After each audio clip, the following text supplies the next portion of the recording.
Hey, hey, hey. It's Kyle Shannon with the AI Learning Lab. Welcome, welcome, welcome. Happy Wednesday night. We'll get rolling here. Who's that? Professor Sonia. Hello. What's shaking? Just getting started. 8 o'clock on the button here on Wednesday in Denver. How is everybody? Nana Missy. What's that ye old? What's that name? It went away. Welcome everyone. My name's Kyle Shannon. This is the AI Learning Lab. Welcome, welcome, welcome. I was wondering when you would start. I know I got a little bit late start. I was watching the news and fell asleep. So I had a little cat nap after dinner. Good evening, good evening, good evening. Cheers. I got some iced coffee to stave off the nap. Don't want to nap while I'm live. But, it could be entertaining. Someone screen records it, sends it to me. Hello, hello, hello. All right. Oh, wow. 100 people here. Holy crap. My name's Kyle Shannon. This is the AI Learning Lab. I'll talk about these URLs behind my head in a second here. A little bit about my background. I am an entrepreneur. And thanks for tapping the screen. I think that'll let people know we're here. I'm starting to figure out how this thing, what the kids call this ticker-talker thing. Starting to figure out how this ticker-talker works. Tap the little screen. That'll give us some little hearts. Hearts go up, goes out. People come in. They say hi. We hang out. This is the AI Learning Lab. I'm an entrepreneur. I'm the current co-founder and CEO of a company called Storyvine, which is an automated video storytelling platform. I am completely rethinking the future of the product and the value proposition thanks to AI. So thanks, AI. And also, AI is scarier than shit. I do swear occasionally, so if you don't like that, I'd go now. What else? I was an early founder in the early days of the World Wide Web. I was a co-founder of a company called agency.com, which was one of the first digital agencies. And, oh, good. Looks like someone, Lauren Lay, looks like you're coming to the salon. I'll talk about the salon in a second as well. I was there for the early days of the World Wide Web. And why I mention that is that the early days of the web and the early days of this generative AI stuff, which I'm sort of marking the launch of ChatGPT as kind of the new launch point of this generative AI stuff. Very, very similar. A lot of parallels from the early days of the web and the early days of this generative AI stuff. So that's what this channel's about. These URLs behind my head, chat.openai.com, that's the official ChatGPT website. Bing.com is Microsoft's search engine, but if you click on the chat button, that's also ChatGPT. It's GPT-4, and you get to use it for free. It's got some nuances from the official ChatGPT. I'm a fan of the top one, but if you don't want to spend the money for GPT-4 up here, go there, and it's free. And then you can also, if you go to Poe.com, that gives you access to 6 different large language models that you can kind of compare and contrast models from Anthropic and from OpenAI and from Poe, which is Quora.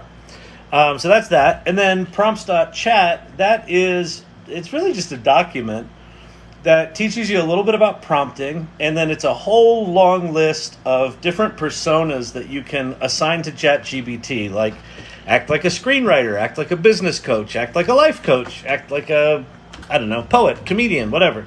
And it will go off and do that. Good evening, Emilio's wife. Welcome, welcome, welcome. If you've got, I'm echoing. I don't know what to do about that. Well, hey, TikTok, stop making me echo. Any suggestions for designing a clothing line with AI? No echo. You're good. Okay, great. It might be on your end there, Emilio's wife. Oh, you might want to turn off the echo feature. Get it? It's comedy. We do stand-up comedy even though I'm sitting. I get no respect. All right. I'm a Gen Xer. I'm bitter. We have fun. And let's get into this. So if you've got questions about AI, pop them in the questions below. I will do my best to answer them all. I will fall behind. That's a promise. And let's get started. What prevents bad actors from making Skynet? They can't get cast in any films? you get it was an actor joke.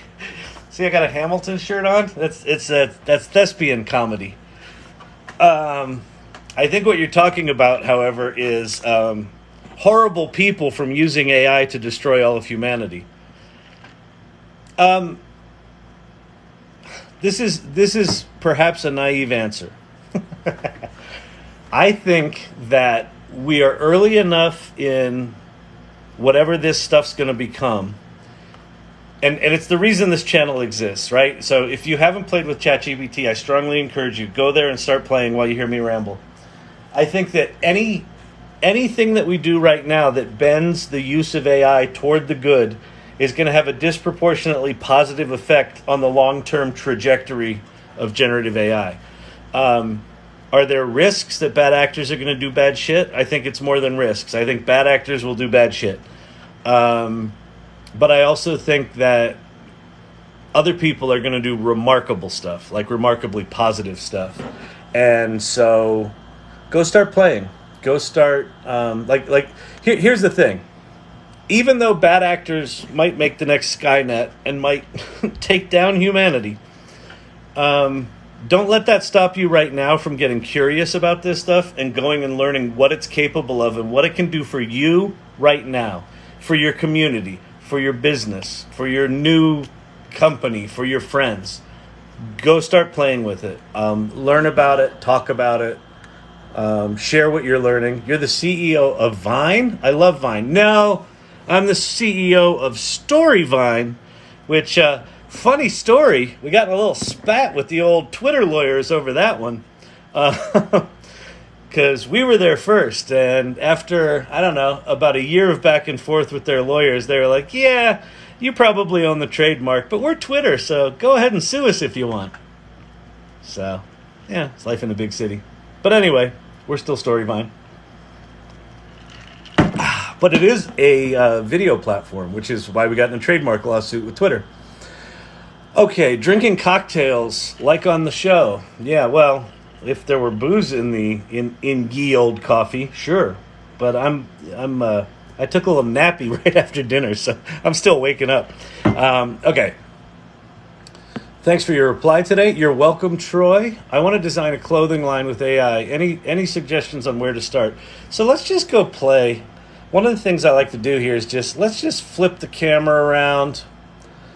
Turn off the old wacky URL image, which, by the way, that was generated in Stable Diffusion. And let's go do some live stuff. Let's go do some live... Come on. Some live... What do they call it? I don't know. Fashion designing. What are we doing? Suggestions for designing a clothing line. Okay, we're going to design a clothing line.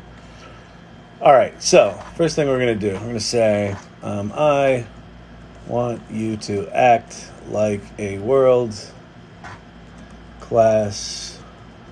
clothing designer. Tell me, I'm going to go use GPT-4 connected to the internet because maybe, just maybe, it will connect to the internet. Tell me, what are the latest fashion trends? And we'll get something here maybe. It may possibly, because I put latest in there, it may fire off a little plug-in to go search the internet. It may not. It may just hang because I'm doing this live from Denver, playing on ChatGPT. What'd you do tonight? I don't know. I watched some old guy try to load a website. How'd that work out for you? Yeah, it's pretty awesome.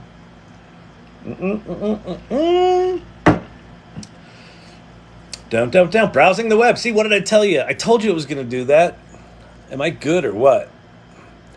Clicked on a link. What did it click on? Where did it go? The spring 2023, the Vogue. All right, the Vogue editor shopping list. All right, so Vogue's going to tell us what the latest trends are. It's going to be fantastic. It's thinking. It went to some other site, 2023 fashion trends. So it's reading multiple sites. That's kind of cool. So if you haven't seen plugins, or if you haven't seen ChatGPT connected to the internet, this is kind of what it's doing in the background when it goes and searches the internet. That one said reading content failed. That might have been behind a paywall or something like that. So it's trying it again. It's probably going to fail again, but we'll see. It's clicked 3 times now. All right, this is getting boring. Come on, ChatGPT, just give me an answer. Come on. You can do it. By the way, welcome here. My name's Kyle Shannon. What we're doing right now is watching ChatGPT in a seemingly endless loop trying to read a website. And this channel, this live, what you're watching right now, it may or may not get more exciting than this. Chances are good that it won't. Okay, sure, I understand. The following are some major trends in men's fashion. I didn't say men's fashion, but that's okay. Relaxed tailoring, outdoor-inspired pieces, sustainable materials, bold prints, monochrome outfits. Unfortunately, okay, that's good enough. So I'm going to say, okay, great. Write me a visual prompt of a male model on a fashion shoot in New York City, and describe his fashion clearly. I purposely made that kind of a shitty prompt because I'm going to show you something fun here. Oh no, it's going back out to the internet. I'm going to stop that. Stop that. We're going to turn off the internet because oh wait, but I'll lose my context. Ah, dang it. Okay, we'll do this again. I know this is horribly boring. People are leaving here in droves because they're like, why are we just watching a screen of someone waiting for a website to load? Seriously, it's going to be so worth it. You don't even know how cool this is going to be, man. It's going to be so stinking awesome. Lucky. Name that movie. That was also a really bad impression of Jan Dynamite. Something is wrong. Yeah, something is wrong is you're taking forever tonight because apparently people like playing with ChatGPT. By the way, if you're here because you watched a video that said, you can make money with ChatGPT, that's not what you're going to find here. I'll talk about some shit and I'll show you some cool shit. And we can talk about entrepreneurship and starting businesses and making money in general. But there's no get-rich-quick scheme with AI any more than there's a get-rich-quick scheme with... Okay, I'm done with this. Okay, enough about that. So, that was a bad example. All right, we are now at Poe. Poe.com is one of the sites that I tell people to go check out. And one of the things that Poe has is it's got these little... these bots, and these are just bots that people made. So this one right here, MJ Captain, is a bot that helps write Midjourney prompts. So I'm going to say male model photographed in New York City wearing relaxed fit outdoorsy high-end fashion. I don't know. Not great, but what this prompt will do is it will take that and very, very quickly give me something better. A photo of a male model walking down a busy street in New York City wearing a high-end, relaxed fit, outdoorsy fashion, so it kept that. In the style of Richard Avedon, nice, shot using a 35mm camera with the title Urban Explorer. Focal point on the model's face, black and white color palette with high contrast, capturing the energy of the city around him. Okay, I'm going to change that a little bit, but I'm going to go copy that. So now what we're going to do is we're going to hop over to Discord. And if you've never seen Discord before, I'll give you a little lay of the land. In the left-hand side of Discord, these are all different servers, so those are different communities. The community I'm in right now is the AI Salon, which is a community that I started about just a bunch of people geeking out on AI stuff. And within it, these little things here are channels. So different people having, like, here's general discussion, and they're talking about plugins and ChatGPT. And here's video tool talk, and then here's Midjourney. So this is a Midjourney channel. So if you've never used Midjourney, it is, in my opinion, by far the best of all the image things. So if you want to do a fashion line and you want to generate things, I would definitely recommend Midjourney because it's just better. And then how you make an image is you type /imagine, and then it gives you a little thing for a prompt. And I'm just going to paste the prompt in there that we had before. And I'm going to say, I don't want this to be, I'm going to say, instead of black and white color palette, I'm going to say cross-processed color palette with high contrast. That's good. Capturing the energy of the city. A 3x2 image. No, we want this to be, yeah, that's good. We want 3x2? No, we want 2x3. We'll do 2x3. It'll make it taller than it is. So that's aspect ratio, AR. No rigid, upright, or boring. Version 5.2. So we're using version 5.2 of Midjourney, and I'll hit return. And so now this is going to go off and start thinking a little bit. Hopefully it'll work a little faster than ChatGPT did. That was excruciating earlier. Welcome, everybody. It looks like there's some new people here. If you're new here, someone asked me about how they might get started doing high-end fashion, a clothing line with AI, designing it. So I've popped over here to, what's it called? Midjourney, which is a generative AI image tool that, in my opinion, is one of the best. Now, you'll notice as these things, as this is rendering, it kind of started out as this really 4 blurry blobs, and then they got slightly less blurry and slightly less blurry. What you're actually watching there is you're watching this diffusion model. It's called a diffusion model. It's the way it actually generates images. It kind of averages probably thousands of images together into basically kind of a highly noised image, and then it denoises that kind of random noised image over 20 or 30 or 50 or 70 steps. And so right now we're at 93%. And so there it is. So I can open this in a browser. We can zoom in on these. We'll see, like that one's kind of interesting. That one on the top left there. Midjourney's pretty good with the fashion stuff. That dude is intense. I don't like the color of that. That one's cool. All right. So there's our images. So let me show you a couple other things you can do with Midjourney, which are kind of fun. So when you create a set of images, it gives you 4 options, and then you've got these 4 buttons, U1 through 4 and V1 through 4. V means variation, U means upscale, and then that redo button is a redo button.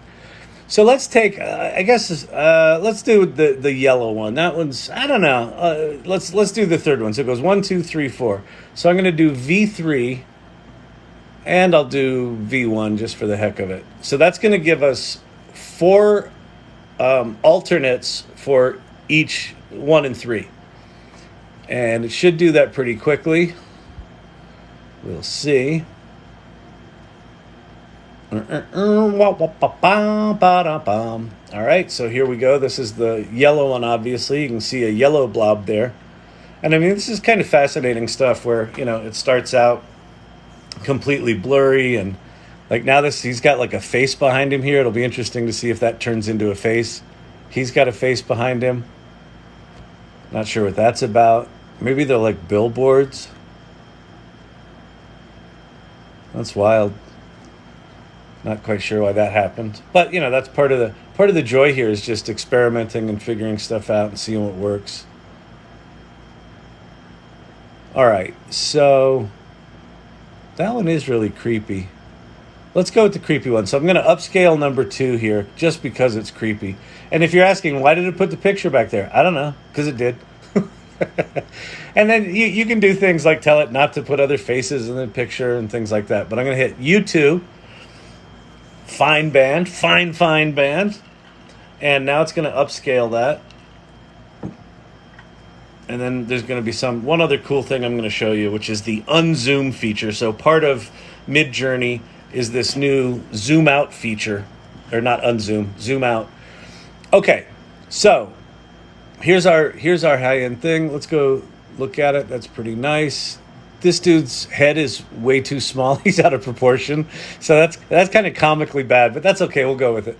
All right. So now, let's say, so I did this photograph, and let's say that I was hired to make a vertical photograph, but all of a sudden I realized, oh crap, I need a landscape photograph. I need this to be wider than it is tall, and I can't really crop in on him because it would just be too weird. So I can do zoom out 2 times, zoom out 1.5 times, or do a custom zoom. So I'm going to do a custom zoom. And what I'm going to do is I'm going to do aspect ratio of 16:9, which will give me a good cinema kind of thing. And I'm going to do zoom 1.5. So I'm going to zoom out 50% beyond what we've got now, but I'm going to do it in 16:9, and then I'll hit submit. And so this is now going to give me 4 different versions of this that basically fill in the background that doesn't exist right now. So we just created that image out of nothing, and now we're going to create a completely different aspect ratio from this out of nothing. You can also do this in Photoshop, in the Photoshop beta right now, with a thing called generative fill. And you'll notice here the part of the image that was in focus before is still in focus, and we've still got this weird blurry stuff in the background. So as these images develop, that'll come more and more into focus. That looks like Macy's right there. That's kind of cool. That makes that thing look much more like a billboard than a creepy dude looking over his shoulder. It's given us some nice perspective with these. There's a yellow cab, right? So we know we're in New York City. Right now we're at 62%. We're going. Bueller. Any bonus points for anyone here who's a Gen Xer? Because is that done? We're at 93%. And then, okay, so let's look at these. So, that one's kind of cool. This is like in the meatpacking district in Lower Manhattan with the brick streets. I think that's the one I like. That kind of looks like Soho a little bit and Brick Street. So let's do that. So we're going to upscale number 1. This should go pretty quick. And there you have it. Within a few minutes, however long this has been, 10 minutes of me doing this, we went from, I don't know anything about fashion, to there's our fashion dude, our New York City shoot. So you could see that if you actually had an eye for this and you knew the terminology and you knew what you wanted to do, in very short order, you could put together, at a minimum, mood boards, right? Potentially even significantly beyond that. So let me flip my camera around. Welcome, everybody. My name's Kyle Shannon. This is the AI Learning Lab. I am learning this stuff kind of in real time while talking about it with y'all. If you have questions about AI, pop them in the comments below. I do my best to answer everything. I'm an entrepreneur by training. I've started 12 or 15 companies in my day, and that's why we're here. So do that. I'll talk about stuff below, and let's get moving on. What is the bot name that created that prompt? Am I toward the bottom? Where am I? Did I lose my place again? The bot name was MJ Captain. So if you go to po.com/MJ Captain or po.com/Midjourney, both of those are bots that just regular old people like you and I created on po.com, P-O-E. You can make your own bot. You could make your own Midjourney bot. If you figure out an interesting way to do Midjourney prompts, you could turn that into a bot. So someone gives you a piece of crap prompt and you turn it into something good. That is in your power. I'll show you how to do that in a bit. Let me go find out where I was in my little questions here. And so, because there's a lot of questions here. Thank you all for participating. I really appreciate it. All right. Here's where I was. DALL-E 2 is not bad for visual creation. DALL-E 2 is okay. If you go to bing.com/create, that's DALL-E 2. So that's OpenAI's image generation tool. Of all the image generation tools, I think DALL-E is kind of fourth from a quality standpoint. First is Midjourney, in my opinion. Second is Stable Diffusion. Stable Diffusion is way more, there's a much healthier developer community, so there's lots more features, but you got to be a fucking geek to use it. Number 3 is Adobe Firefly. Their image generation stuff is really good, and it's all commercially safe. And then they've got generative fill within Photoshop. That's really good. And then DALL-E, if you go to bing.com/create, that's DALL-E, and that's pretty good. You can also call DALL-E from API calls. I'll leave and come back. Okay, beautiful. I can never evoke a reaction out of you. Am I just not funny? Oh, Eric. Wait, what did you say? Did you crack a funny joke that I missed? I don't know. I don't think you did a funny, Eric. I don't think it's true. Wait. Oh, no. That was to R.M. Walter. Oh, or good actors for that matter. Oh, I get it. It was an okay joke, Eric. It wasn't great. It was okay. No echo in New York. You're good. Thank you very much. Yes, you should sound like God. Yeah, I'll turn on my echo. Thor. I am Thor. No, you're not. DALL-E 2's not good. I'll leave and come back. Okay, here we go. I'm like 90% AI. Lol. You too. What masters should I do in AI? I have no fucking clue what you're interested in. If you're interested in the science and technology and engineering side of AI, I don't know, go to Stanford, go to MIT. There's probably lots of places to go. If you're interested in all this generative AI stuff, there's not a master's in it right now. This is all too new. It is evolving so fast, no one knows anything. Do I love Denver? We almost relocated from Irvine. Denver is beautiful. The people are super nice. The weather's amazing. I miss the energy of the East Coast. I miss New York. I've been out here for 14 years, and I miss snappy people. You know, when you like, so here's the thing. When you're in New York and you're like, hey, I got this idea. No matter who you talk to, it could be on the subway, it could be a stranger, it could be your best friend, it could be someone at work. You're like, hey, I got this idea. What happens in New York is you get instant feedback. Oh, that's a piece of shit. Or, oh, that's really good. Hey, you know what would be really good? There's just this drive, this energy of like, let's fucking go. Let's fucking get there. In Denver, I'm like, hey, I got this idea. Oh, that's nice. It's just like the energy just goes boom, out of the room. It's really hard to have an elevated conversation here, and it drives me fucking batty. But I do like living here. I miss that energy. I didn't realize how much that kind of back and forth and that energy to just fucking do it the best, how much it drove me. It drove me a lot, so I miss it hard. That's so hard. Well, why don't you get up and leave, Kyle? I don't know. Because I like complaining. What could I complain about if I had everything I wanted? Huh?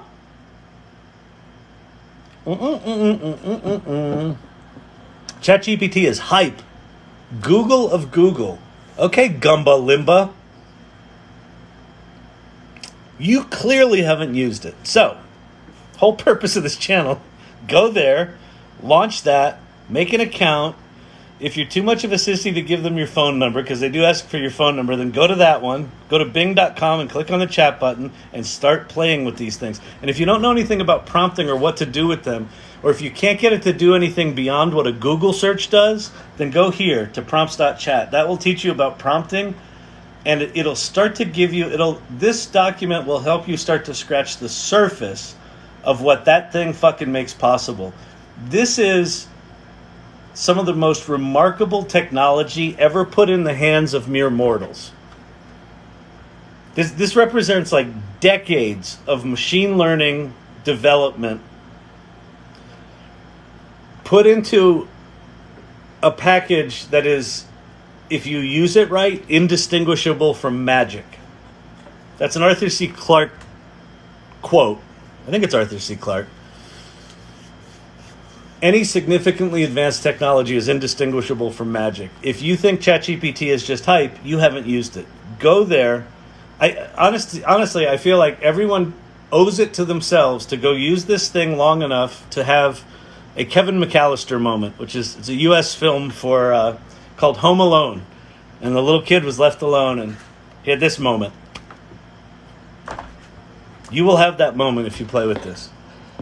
If you sort of get out of your way and stop judging it and stop diminishing it. All right, years ago when AI started running the financial system, things got really bad. Well, yeah. So that an important thing to note: AI's been around for fucking decades. The difference now, what the inflection point that we have passed, that started on November 30th, 2022, 6 months ago, is ChatGPT made machine learning accessible to the rest of us, right? I don't disagree that a lot of the AI implementations that have been done so far haven't been great, haven't been as successful as predicted. Watson from IBM, their Watson Health Initiative kind of flamed out. So yeah, there's some things it does really good. There's some things it does really bad. But this and the similar tools like it and how fast that got adopted by just regular people and business people is going to transform the way we all work. So again, don't just sit back and wait for this to get better. Jump in right now.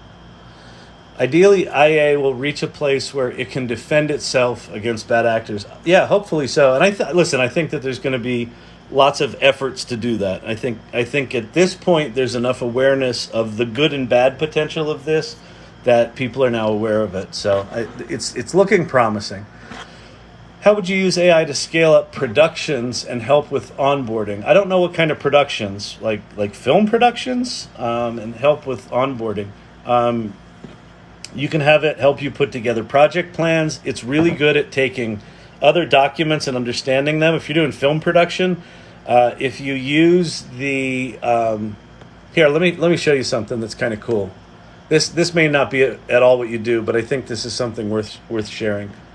That's funny. That dude, our little fashion dude. I'm a fashionista. Look at me in my yellow jacket. All right. That's pretty funny. Well, it was funny to me. Okay. So I'm going to go to Poe. So if you go to Poe.com, when you first get here, it will look like this, where it's just like a ChatGPT window down below. You can type in a prompt and it'll give you some stuff. Up at the top, there's Explore. You can go explore bots, and there's Create a Bot. If you want to create a bot, you can do that there. But these first 6 choices here, there's Explore, there's Create a Bot. These first 6 choices here are different ChatGPT models, basically. Sage is Poe's model. GPT-4, Claude Plus, and Claude Instant 100K. Those are all subscription only. It's like $20 a month, gives you access to those 3. And then you get Claude Instant and ChatGPT. So the Claude ones are from Anthropic. Sage is from Poe, which is Quora. And then ChatGPT and GPT-4 are from OpenAI. This one right here, Claude Instant 100K. What does that 100K mean? With normal ChatGPT, you have what's called a 4,000 token context window. It's increasing, and for some people it's 8,000 now, but for the most part, it's 4,000. What that means is 3,000 words. You can have a context window, essentially a chat history of about 3,000 words. This 100,000 is 100,000 tokens. That's about 75,000 words. So yesterday I was trying to find a screenplay in PDF format, and I couldn't, but I found one today. So this is The Matrix. This is the screenplay for The Matrix, okay? So screenplays are 120 pages? I assume this one's longer than that. 124, 126. Okay. So slightly longer than normal. Can I copy? Please tell me I can copy here. Yeah, okay. So fade in. So I am going to copy this entire screenplay. So I'm going to hold down my shift key. Why did that not? What's going on? This is very weird.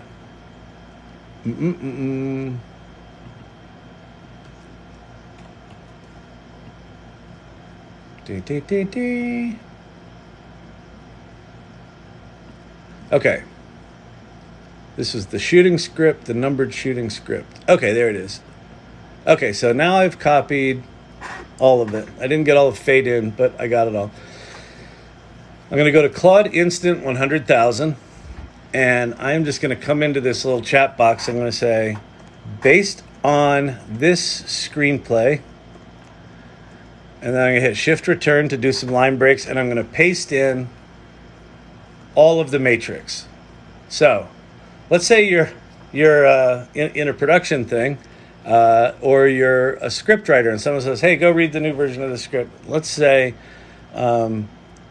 describe the main characters and what happens to them, ? And so now it's gone off and it's read the whole of the screenplay, and we're waiting. It's doing some processing. Still waiting.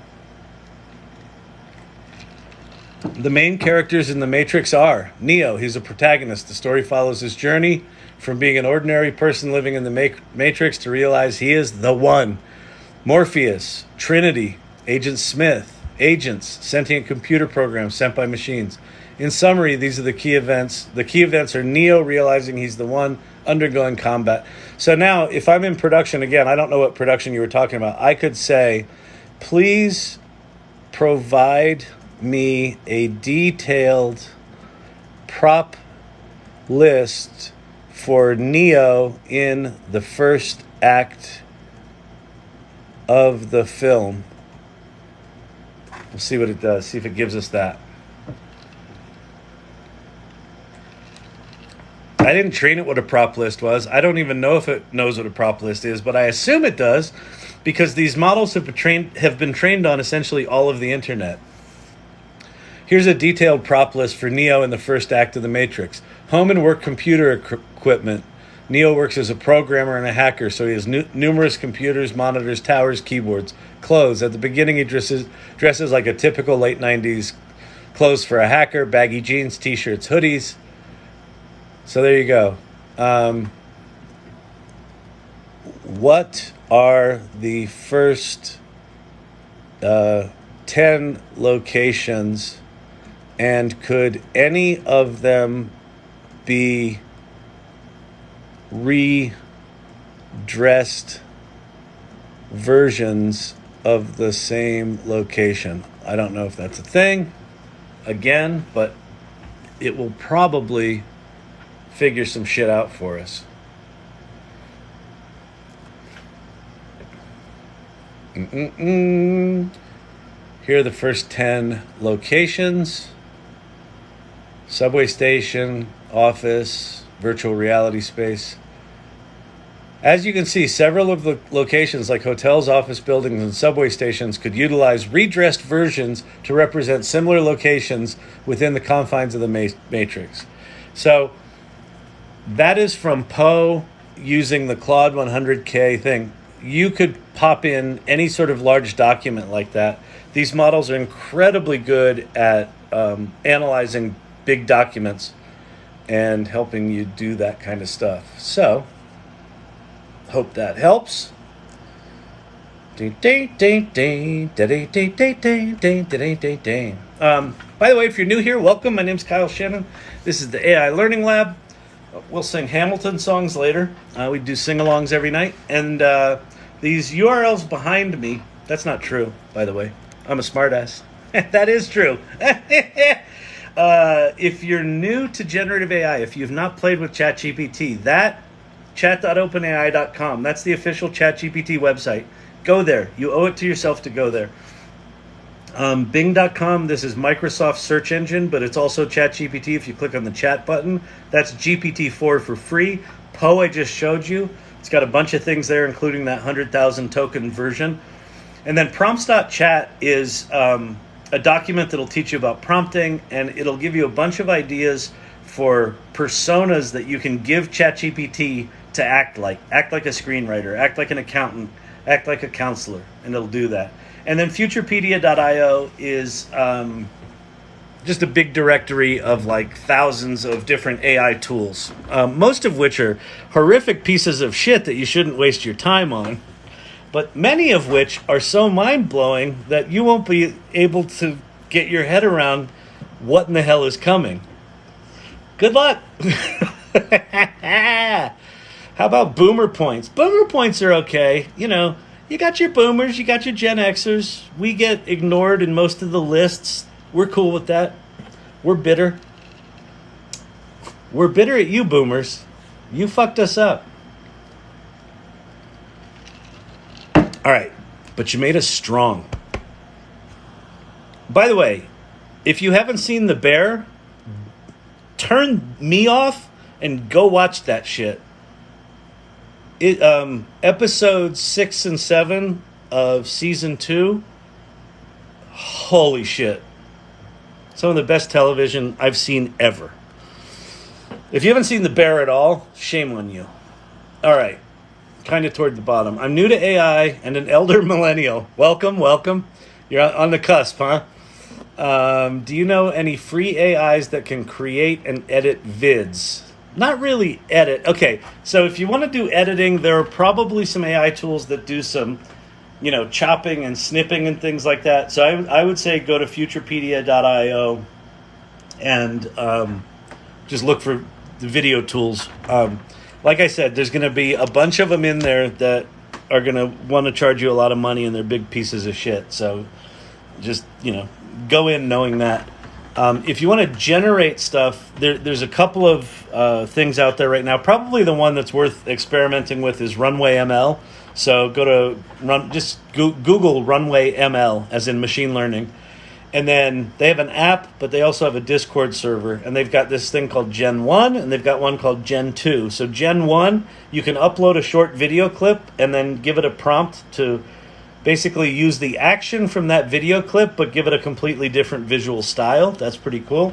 And then Gen 2 is just you type a video scene and it will make a video.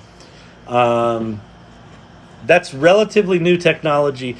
If you use those tools and your thought is these are disturbing and creepy, so were all the image generation tools a year ago. So a year ago, these like Midjourney and Stable Diffusion, the images that they created were they weren't laughably bad, but they were disturbingly not good.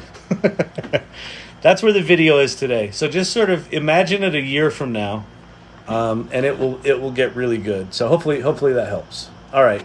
Can you zoom out from an image that's not AI generated? Yes, you can. Let me go show you that. We'll do it in Photoshop. Ba-dum-ba-dum-bum-bum. All right, I am gonna go. So here's Photoshop. This is, by the way, to get to this. This was a thing I did. This is an AI generated pendant, and it was a still life with some plants behind it, and I did some generative fill to replace the plants with a person. It kind of messed up the face. The face is weird, but it was interesting. So let's see. Let me flip over to Finder and go find a photograph. What's that? That's a video. Okay, here's a bad photo of me. So let's pop this over to Photoshop.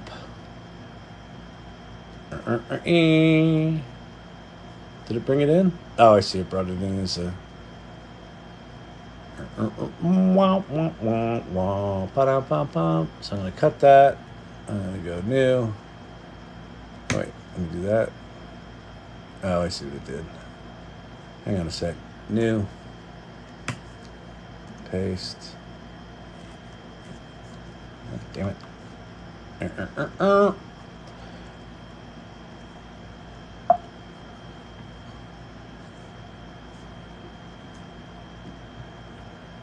Hang on. I'm trying to move too fast here, people. Bear with me. All right, there we go. All right. So there's my own dumb fat head. Hey there. My name's Kyle. And let's say we want to make a video frame. So we'll move this I don't know, kind of there. And then we'll grab the crop tool. And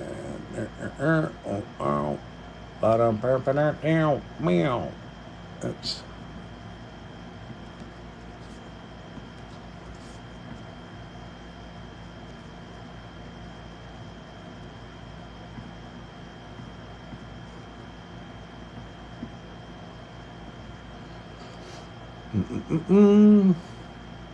All right, so let's say we want my dang head in some sort of rule of thirds thing like that.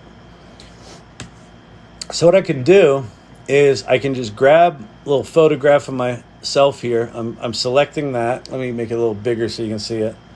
So you can't really see the selection tool, but basically I've selected the photograph of me, and now I'm going to invert that selection. So I'm selecting all the white stuff in the background.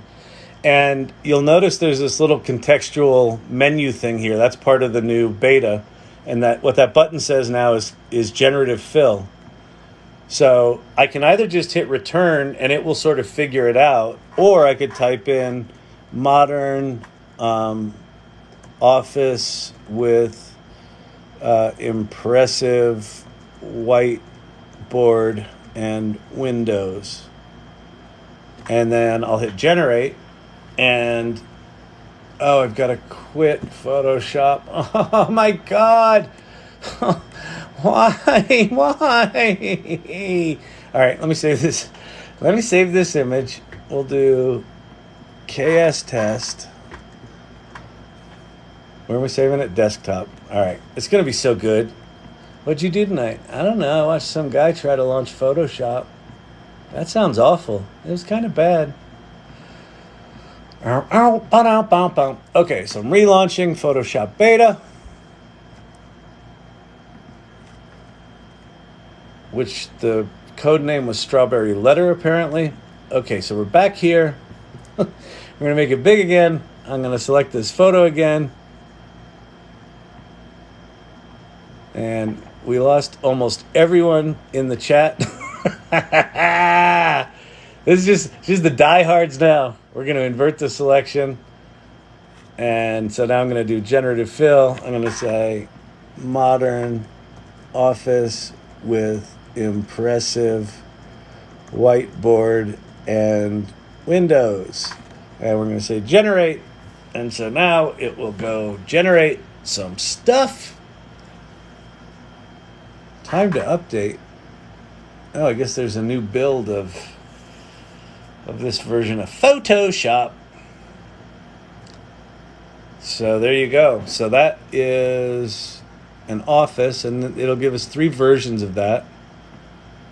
And so it gave me a big giant shoulder. Like the proportions are all messed up there. But, it's making it out of nothing, right? So it kind of got the glass windows right. It got the whiteboard here. Let me delete that layer. And then let's go back here. Select this. We'll hit inverse. And I'm just going to hit generative fill, but I'm not going to type anything in. We'll just see what it does on its own. See if it does anything interesting.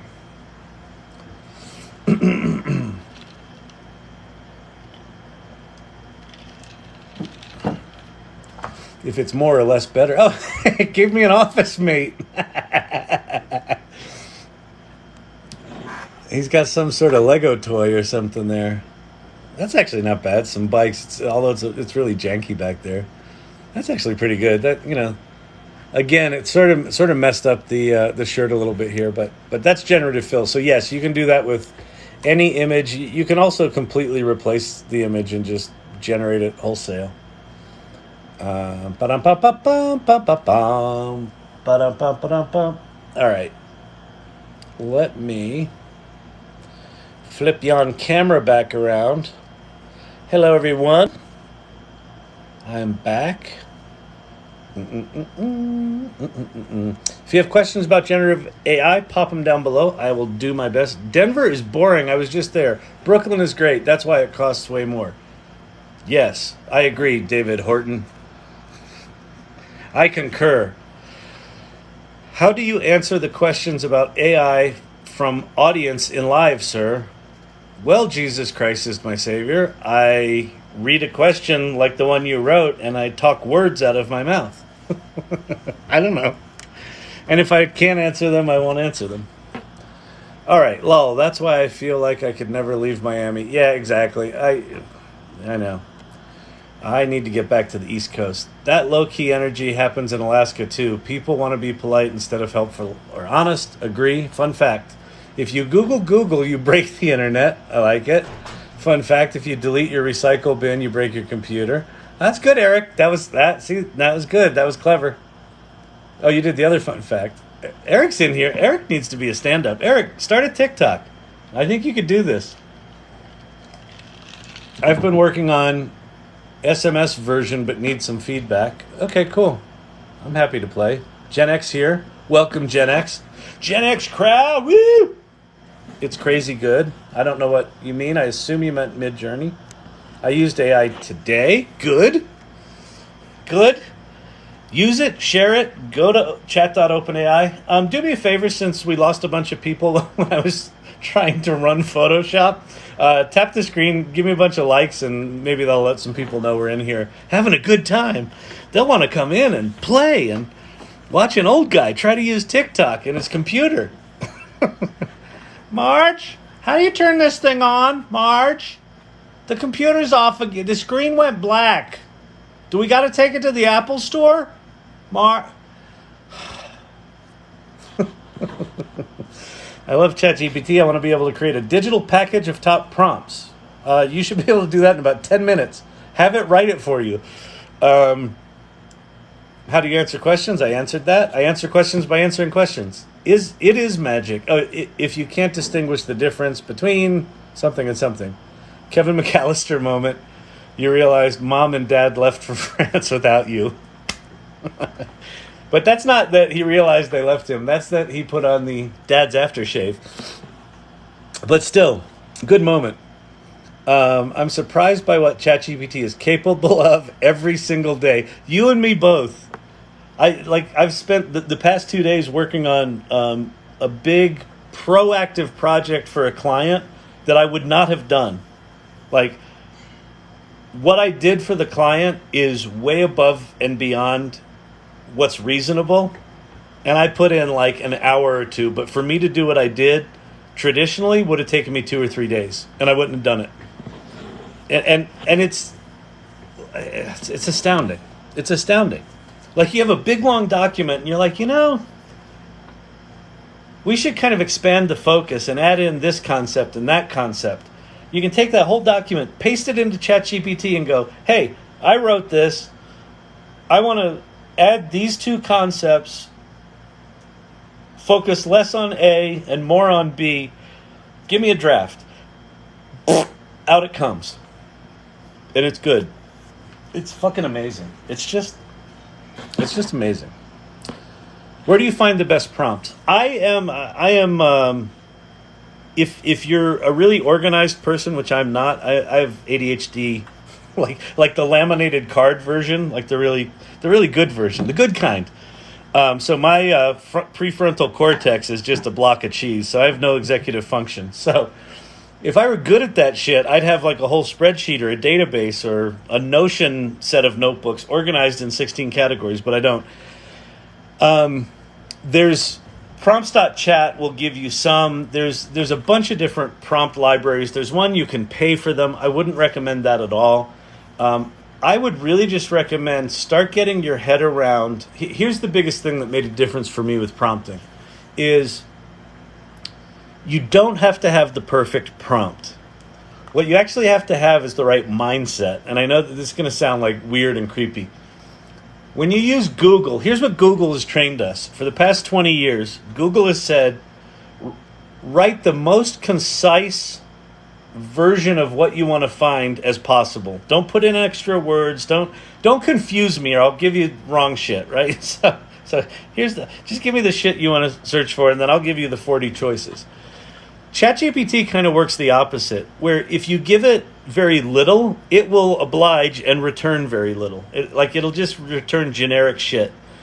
But if you give it a lot of context, like you say, hey, I want you to act like an expert historian for Egyptian hieroglyphics, and I'm a student of Egyptology, and I blah blah blah blah blah, and then you tell it kind of who you are and what you're trying to do.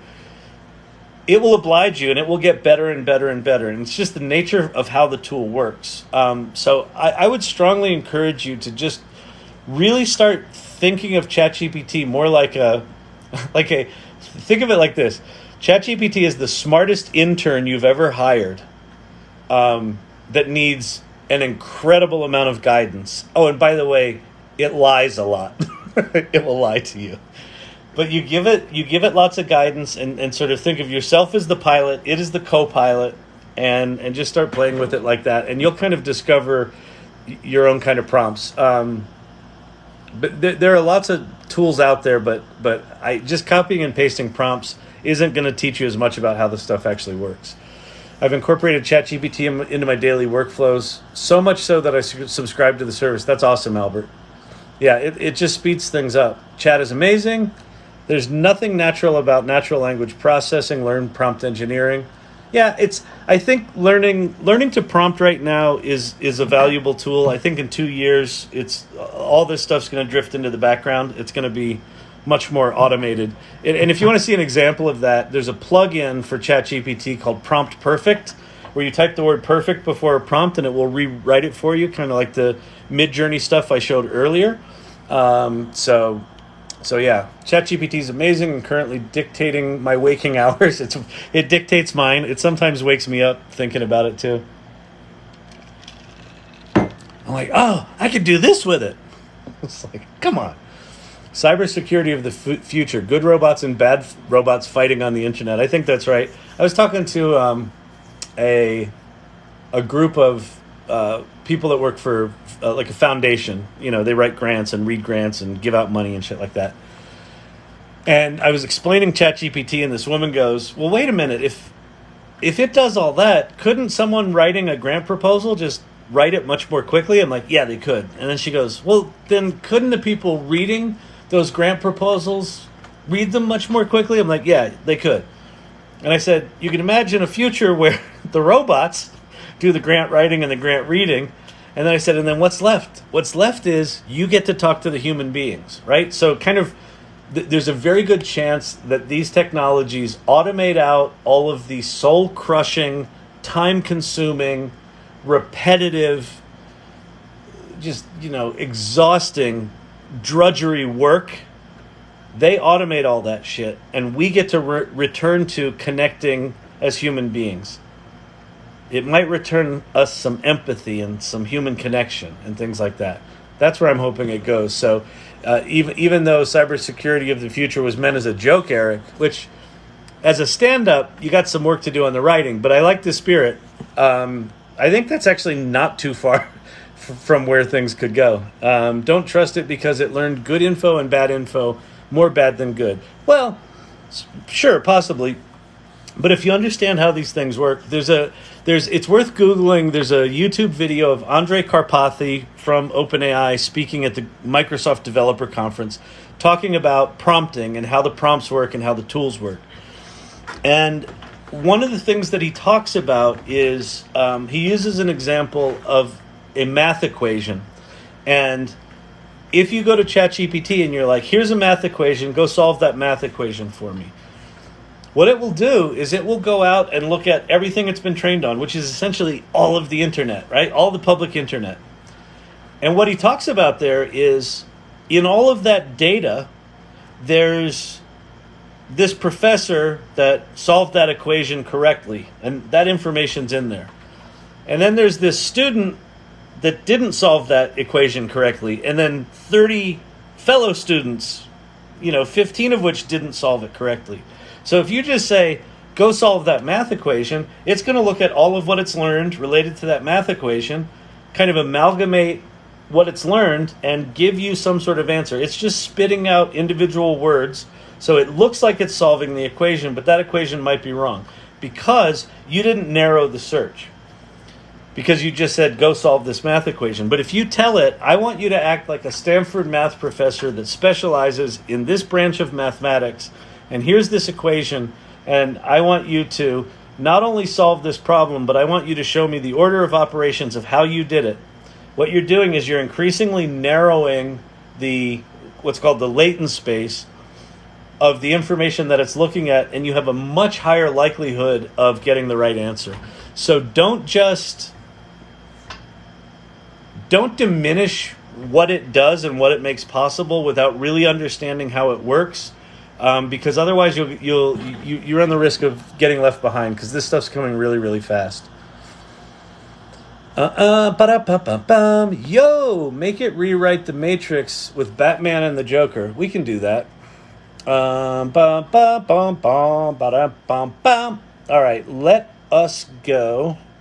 Let me flip the camera around. So if you're new here, what I was showing earlier was if you go to po.com, and if you're a subscriber, there's this thing called Claude Instant 100K, which is a large context window ChatGPT clone, basically, where I can put in up to 75,000 words. So the 75,000 words I chose to put in here are the screenplay of The Matrix, right? So there's The Matrix.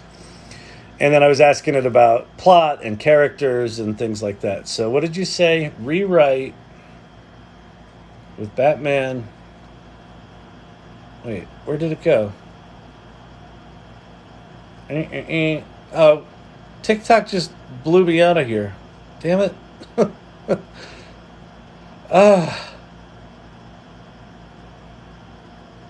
Oh, here we go. Yo, this is from Eric. Eric, you're very peppy tonight. Make it rewrite the Matrix with Batman and the Joker. Okay, so I'm going to say rewrite the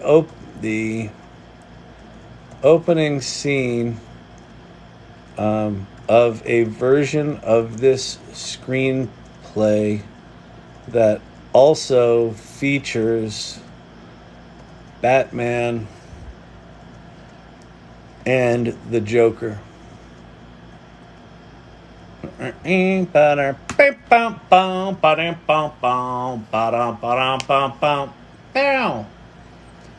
Waiting, we're waiting. I'm sorry, Dave. I'm afraid I can't do that.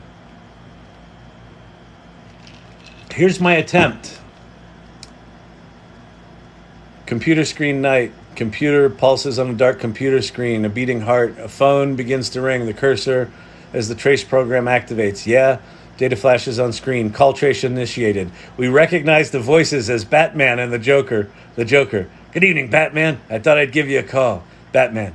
Where are you, Joker? The trace narrows down the phone. Joker. You know we're around. Da-da-da-da-da-da. And on and on and on. Let's see. What would be the log line of this new movie? So the log line is the little, like the Hollywood pitch.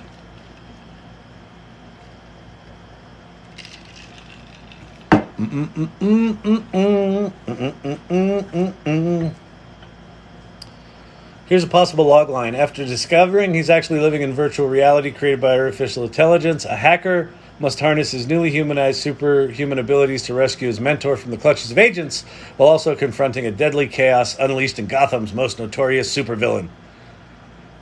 The key plot elements: Neo discovering he actually lives in the virtual reality known as the Matrix, gaining superhuman abilities in the Matrix. His mission is to rescue Morpheus from the agents. The inclusion of Batman in his pursuit of the Joker, who's unleashing. The log line hits the major plot points.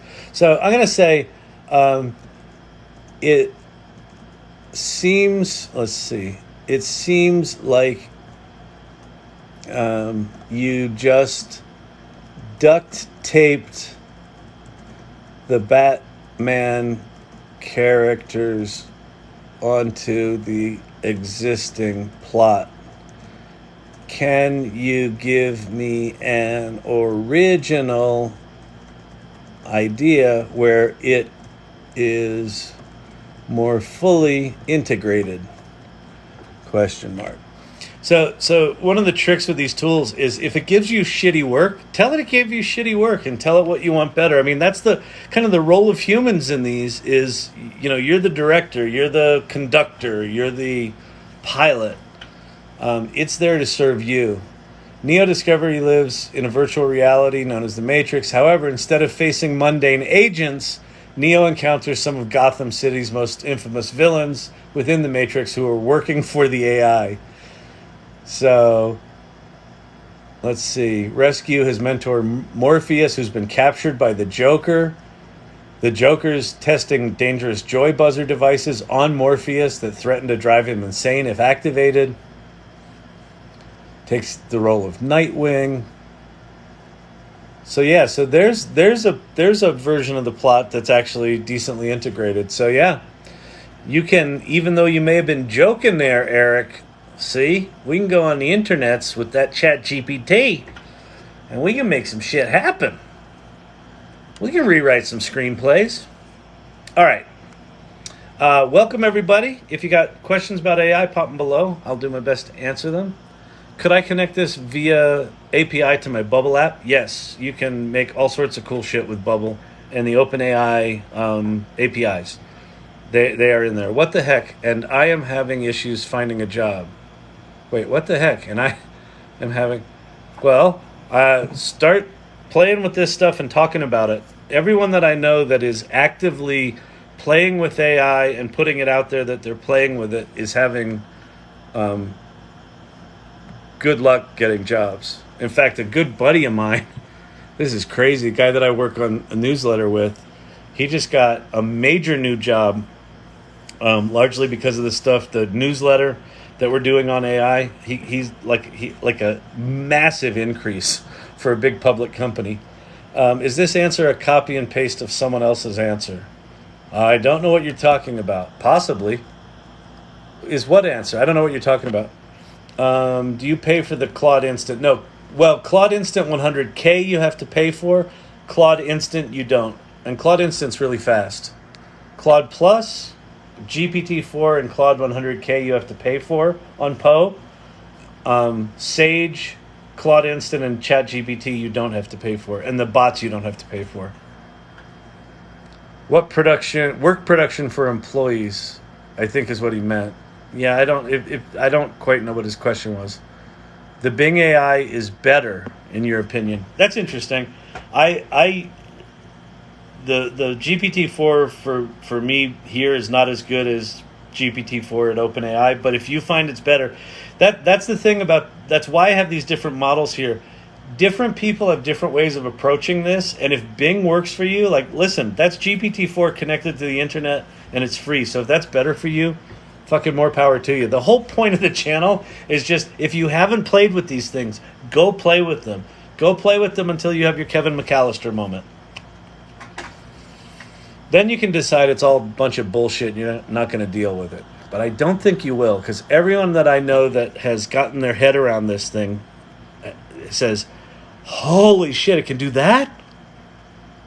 And then they're off to the races. Even Snapchat has a pretty good AI. Everything's going to have a pretty good AI pretty soon. I use Midjourney to copy and paste same stuff you wrote down. Will AI show me the picture and person? Wait, if I use... No. So there's a couple of things. If you use the exact same prompt, it will give you 4 different images. And then if you use the exact same prompt again, it will give you the same 4 images. You can find this thing called the seed, which is a long number, basically, that is the seed of that particular image. So if you use the same seed as I used, it'll get close, but it'll still be kind of new and unique. The nature of how these things work is they're not copying and pasting elements from other people's images. What happens is when they learn all these images, they put them into what's called a diffusion model, where they turn every image in the database into random noise. They use a noise generating algorithm, and then they combine a large language model which understands your words, and it sort of points to all the images that have been tagged with those words. It's basically some version of that. And then it kind of averages all these random noise images together into a single random noise image, and then over 30 to 70 steps, it denoises that image into some new original piece of work. So every time you render it, unless you use the same seed, it's going to give you a new seed, a new randomized thing, and a new image. And that's one of the challenges of it, is that it can be hard. Like if you got something that you love, it can be hard to replicate that same thing in different areas. Using things like zoom out and generative fill within Photoshop, you can improve that. There's a thing with stable diffusion called control net that can control things a bit better. But that's one of the things it's not great at is consistency and replicability. But in terms of generating new stuff, it's fucking brilliant. All right. You don't need to ask questions 3 or 4 times. I'm very far behind on the questions, so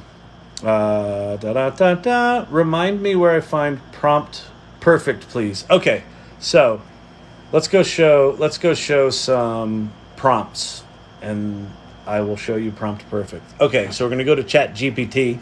You can make money with ChatGPT. Okay, so if you've not used ChatGPT, this is your prompt history. If you pay the $20, you get this little yellow icon, and that's ChatGPT Plus, which then gives you access to GPT-4 with like the normal version, the internet-connected version, and plugins. And I'll show you these in a second. If you pay your $20 and you don't see these options, you actually have to turn them on, because I don't know why they're doing that, because they're fucking... I don't know. I think it's a bad decision right now, but it's probably just a processor thing. You go to your settings, and then in your settings, there's a option called beta features, and then you turn on browse with Bing and plugins. And so that's important. You got to turn that stuff on. And then once it's turned on, we're going to go to plugins. And now you have this little drop-down menu. And the drop-down menu is, here's all the plugins that I've got installed, which basically, these are the ones I pulled out of the plugin store that I said, these are the ones that are interesting. In any given chat session, I can enable up to 3 of them. So let's say I want to do something about travel or food. You know, I would turn on my travel or my food plugins, and then I would have kind of like a little customized application that can do ChatGPT stuff, but also can use the plugins and do whatever they do.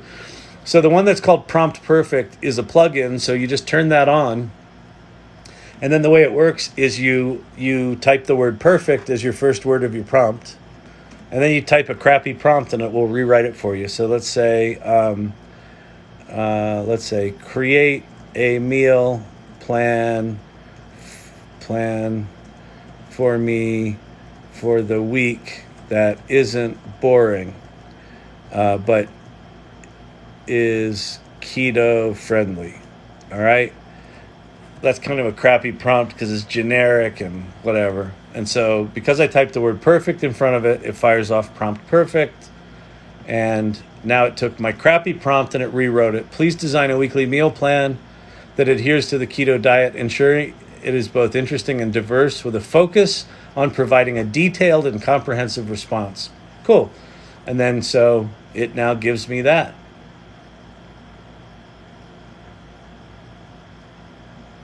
And actually, let me show you another thing. I'm going to stop generating here.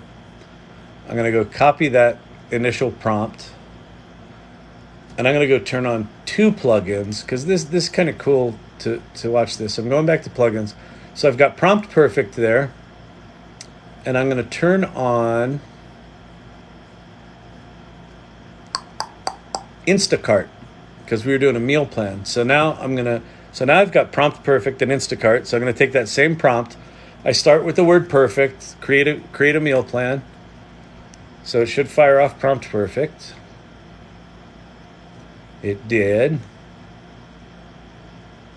There it rewrote the prompt. It's not the same as it did before. This is specifically designed to follow the ketogenic diet for an entire week. The plan should prioritize variety and avoid monotony.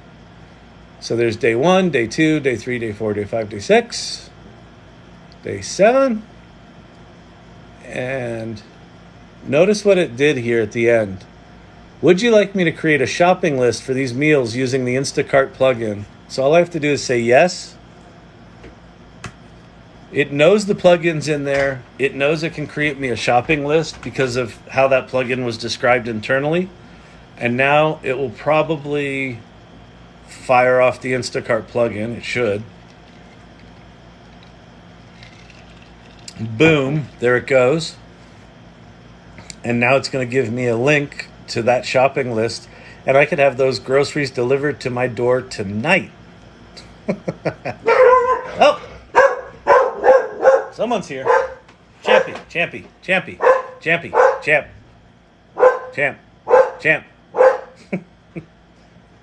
Come here. Stop. Did it do it? All right, there's your Instacart shopping list. So if I go click on that, bang.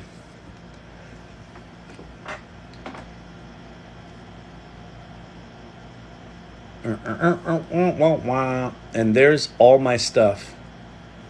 Right? So from a single prompt, it made me a whole meal plan. There's all the ingredients. Pop those in my cart, have them delivered. Bing, bang, boom. Off to the races. Isn't that nuts? Nuts! Friggin' nuts! And you know, the future of these plugins, the plugins right now are really kind of crappy and janky, and the interface is horrific. But here's how I like to think of all this generative AI stuff right now. Whatever you play with right now, all this stuff is as bad as it's ever going to be today.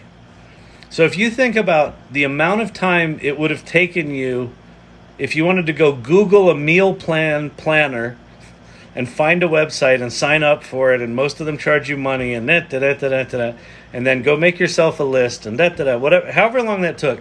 What we just did in 3 minutes with those plugins, this stuff's going to get way more transparent and way more automated, where you'll literally be able to just say to your agent, make me a meal plan that's different than what we had last week. It'll remember what you had last week and have the stuff delivered. And have it be there within a half hour of when I get home.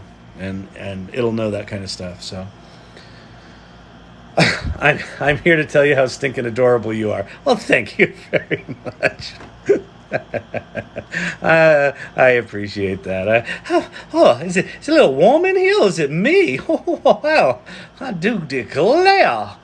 Okay, first time you save yourself countless hours of work, you'll fall in love with AI. That's exactly it, man. It's like the best way I can describe the impact of ChatGPT and Midjourney, like all of these things, is that they're humanity amplifiers. They're like talent amplifiers. Like whatever you're good at, it will make you way better at that. And then all the stuff that you are not good at, that you always wanted to be good at, like you have a desire to be good at something, but you're really shitty at it, like me with drawing, now you can be good at it. Or maybe you're not great at writing. Okay, it doesn't matter. Now you can be. It's going to be remarkable. Now, you want to hear a downside to it? You know how when you get one of those scam emails, one of the ways you can tell they're a scam email is because their English is really bad? That's going away. People with really bad English are going to get really good at those letters. That's coming. Can't you use AI to create it for you? I don't know what that was in reference to, but probably yes. Yes, use Reddit for prompt libraries. Yeah, that's a good idea. Good. Yeah, that's another thing. Thank you for the little hearty head. Reddit's a really good source. If you want to kind of geek out on stuff or, dig into open source large language models or prompt libraries or what are the best prompt tools or who are the best prompt engineers, Reddit, all the subreddits, they're geeking out on this shit. So an important thing to know about ChatGPT, it went from 0 to 100 million users in 6 weeks. It was the fastest adoption of technology in history. So because of that, the entire developer community is just kind of laser focused on all this stuff right now. So the subreddits within Reddit around all this stuff are on fire. So you want to learn about the latest features of Stable Diffusion that the community is putting together and launching. It's all in there. You want to figure out about the video generation stuff and who's doing interesting stuff. It's all there. So that's a really good call. Run through where to find prompt perfect again. Oh, I just did that. Cool. What app do you use for ChatGPT? I don't. I just use Safari or Chrome on my mobile device. And I just point it there and make it a bookmark on my mobile device. Although I heard from Rachel Woods, who's a TikToker here, today that the official ChatGPT app is now connected to the internet.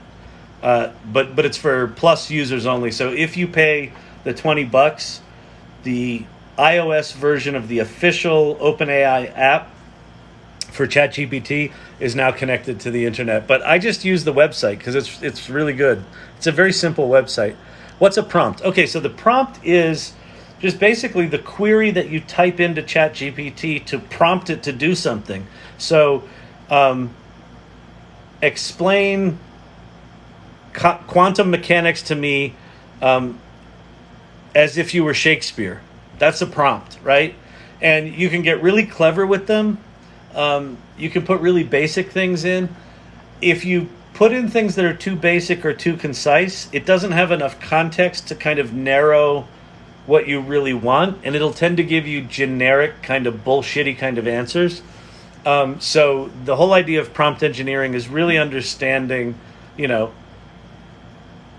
how do I kind of logically put together sort of language Lego blocks to tell this thing what I actually want?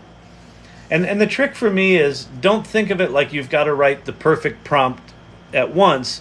Think of it more like a conversation. You're going back and forth with this tool saying, I want you to act like this kind of expert, and then I'm going to ask you questions about this, and then I want you to help me with that. Can you do that? Yeah, I can do that. Oh, that's awesome. You're the best. No, you're the best.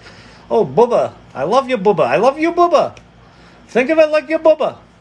And it'll get better. So I think of it more like prompt crafting than prompt engineering. But depending on how geeky you are, it is definitely thinking like a programmer but using your native language.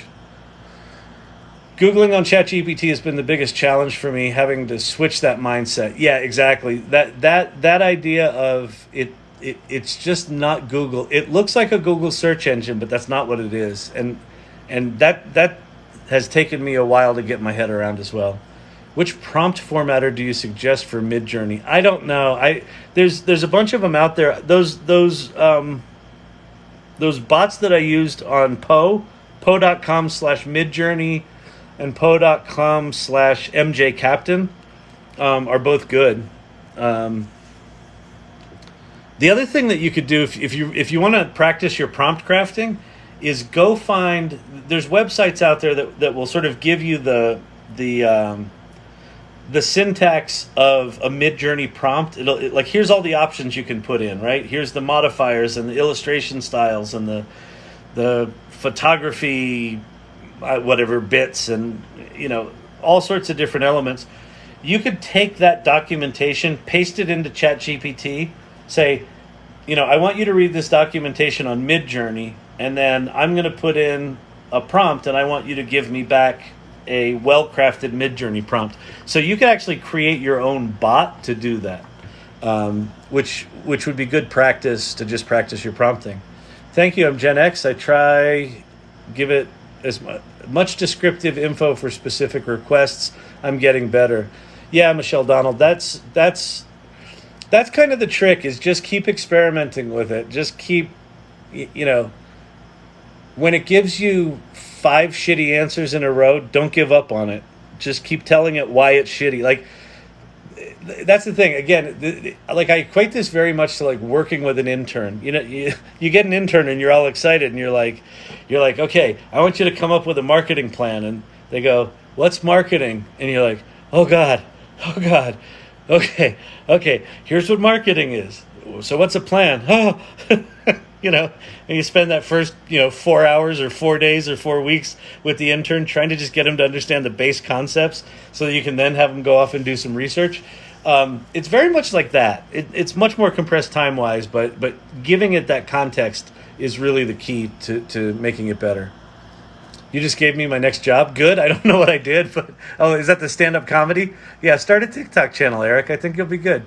AI writes grants for you. Yes. That means you get to spend the money, build your future. Exactly. You can make money with ChatGPT.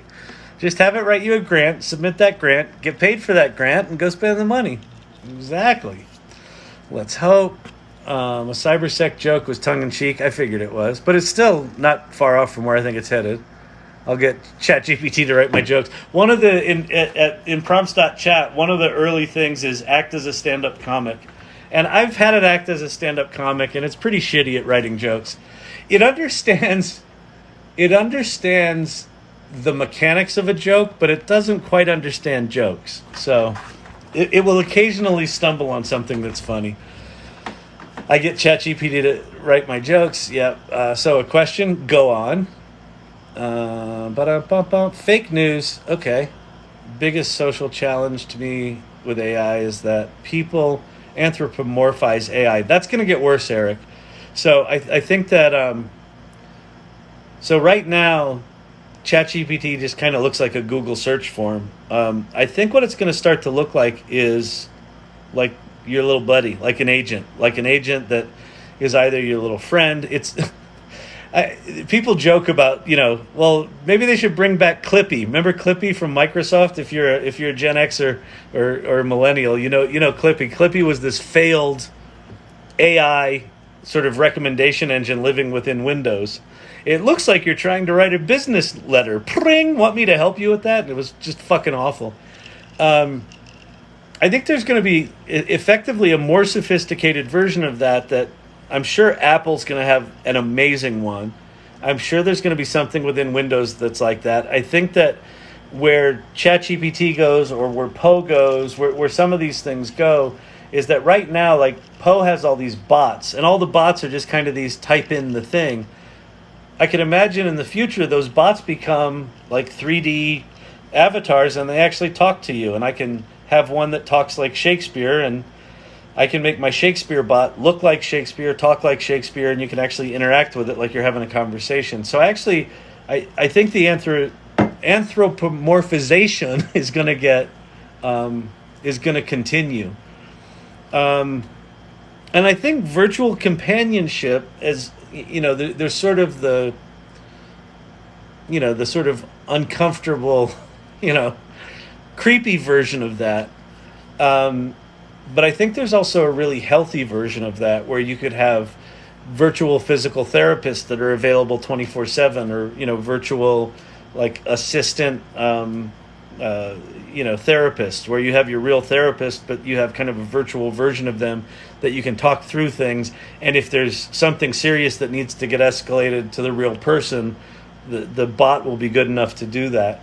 Harvard today announced that they're putting next fall their computer science 50, they're like seminal computer programming class at Harvard.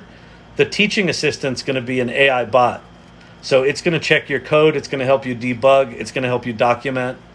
It's available 24/7. So yeah, so it's like this stuff is coming where people are going to be interacting with these things very much like, companions. And they'll say please and thank you. Like I say please and thank you when I'm using ChatGPT all the time. I need to stop dominating your comments with snarky remarks and pay attention. Well, then stop. Then do it. You've got the power. Ask ChatGPT how to stop making comments in TikTok. It might have some advice. All right. Watch. I'm going to be at work tomorrow like, Oh, is that because I go, does AI have biases based on information like religion or race? Yeah.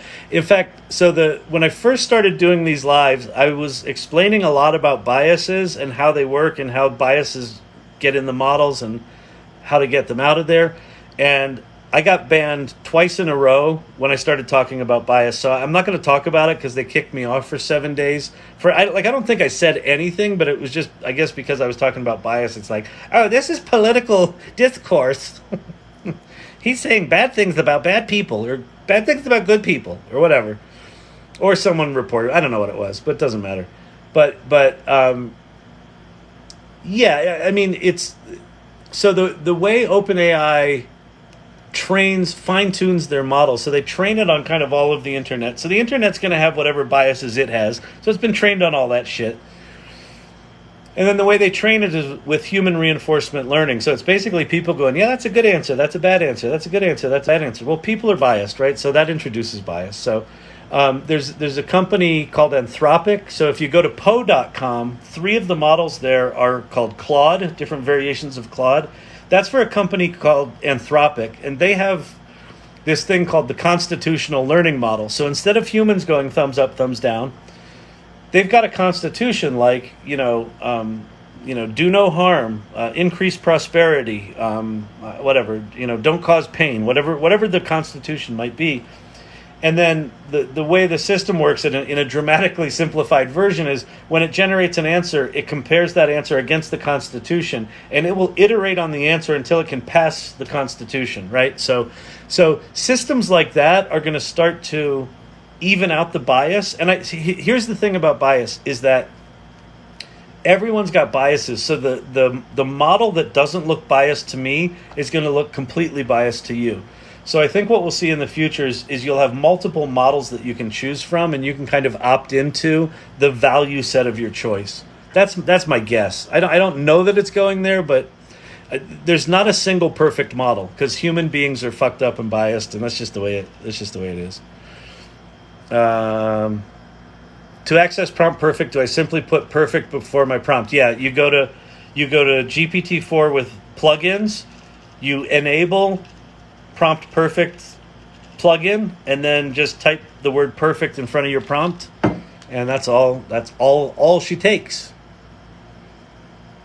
All right, most of the data is probably okay. Yeah. Well, I don't think that most of the data is probably one race or another. Like if you're talking about the training, the people that do the training for ChatGPT because they were in San Francisco, that's probably true of the people doing the human reinforcement learning for OpenAI, but the OpenAI was trained on like all of the public internet, so not just America, like all of the public internet. So to the extent that all of the data on the public internet is biased or skewed in toward one race or another, that's going to be in there. But I wouldn't characterize it quite so broadly as what you put there. And I don't want to say it out loud because I don't want to get the channel shut down again. Because I'm not saying anything. I'm just trying to explain what the fuck is going on. I've seen a lot of Midjourney images featuring people of color. Yeah, they're getting better, but you have to really prompt for it. The people of color thing in the Stable Diffusion and in Midjourney, and probably to an extent with Adobe, but I bet Adobe's been way more conscious of what's in their training data. So I would imagine that Adobe's worked really hard to balance that. So that would be an interesting experiment, is compare Midjourney, Stable Diffusion, and Adobe Firefly for diversity. I have Plus, and it's on. I had forgotten where Prompt Perfect was, so thank you for answering. Of course, Silver Fox. That's why we're here. Have fun with that. Also, go to Poe.com and go to the Midjourney prompt writers. Actually, just go explore all the Poe bots, the chat bots in Poe. There's some really good ones in there. Great job. You've been live for 90 minutes. That's why you're shiny and your voice doesn't work anymore. I can't form words. Thank you for the roses. That is a rose garden you've given me there. I appreciate the hell out of that. Wood? Wood is tricking me out with roses. They're everywhere. Thank you very much. I appreciate that. Sorry, old question. Oh, I got lost. TikTok just jumped me to the bottom, so I'm going to scroll up a little bit and grab some questions here. Did you see the documentary on him? I don't know what that was. Oh, my God. It's great, worth a watch. I love that you guys have conversations with yourselves in the comments. That's actually super cool. Wow, some more roses. Thank you so much. I really appreciate it. It's a human amplifier. Well said. Yeah. It's yeah. I feel like for the last 2 days, my my what do you call it? My my grasp of the English language has been suffering. Like I words not so good. What's that Steve Martin joke? Some people have a way with words. Other people, not have way, I guess you'd say. That's what I felt like for the past 2 days. Not have way. Hey Kyle, do you work for OpenAI? No. If not, what's the reason that you talk about ChatGPT every day? Because, okay, so a couple of things. I'm not a machine learning guy. I'm an entrepreneur. I was working in New York City when the World Wide Web came onto the scene, and I started one of the first digital agencies. I had a big epiphany about the internet and the World Wide Web once it came along. And what ChatGPT represents is essentially the identical inflection point as what the World Wide Web did for the internet. So let me explain a little bit. The internet had been around for decades, right? It was, invented whenever it was invented, 50s, 60s, and and then in the 70s they started connecting all this shit, and then it was largely researchers and scientists and universities and research paper repositories for decades. So if you weren't really a scientist or an engineer of some sort, you really didn't have much use for the internet. You could use it, but it was all command line. And then Tim Berners-Lee invents the World Wide Web, and it allows us to create these web pages with these blue underlined words on them. You can click on that, and that will jump you over to another page, and that changed everything, right? So all of a sudden, the internet went from being for scientists and researchers to anyone that could learn a couple of HTML tags could put up a page and link that to some other page, and that changed everything. It transformed, it collapsed geography. It collapsed time. You could just instantly go from one piece of information to the other. Instant communications, all that sort of stuff radically transformed how we do business, how we communicate, how we connect, how we date, everything, shop. So I talk about ChatGPT all the time because machine learning and AI has been around for decades. And certainly in the past 10 to 20 years, it's been increasingly powerful, and we hear it about a lot. And it's AI is in almost all the software we use, like all of the flippin' TikTok filters that make you pretty and give you a head of hair and all that sort of shit. That's all AI. That's AI. How that's positioned and tracked is all AI. ChatGPT represents putting that magic in the hands of real people, regular people. I have a degree in acting. I've started a bunch of companies. I love technology, but I'm not a technologist. I like understanding how technology works and then figuring out how that's going to change the world. That's what I'm passionate about. So for me, ChatGPT is the seminal piece of technology that broke the door open. And here, let me put another thing in context for you. The World Wide Web, to get to 100 million users, took 6 years. It was 6 years from the Tim Berners-Lee inventing it till we got to about 100 million users. ChatGPT, 6 weeks. Fastest adoption of technology in history. The other thing about ChatGPT is this, and why I talk about it all the time. If they didn't improve it, if it stopped today, like, Elon Musk signed that letter, they should stop innovating in AI for 6 months and let me catch up. I think that's what that was about, but whatever. If they stopped development of AI today, I feel like I could personally spend the next decade figuring out how to use ChatGPT. It is so deep. It is so profoundly powerful. Like, I haven't scratched the surface of it. So I just think it's that important. And it's also, you don't need to have any computer skills to use it.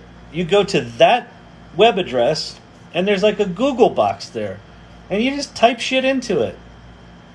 Tell me which plants, like it's, whatever it is. It's the end of June in Denver, Colorado. What plants should I be planting in my vegetable garden?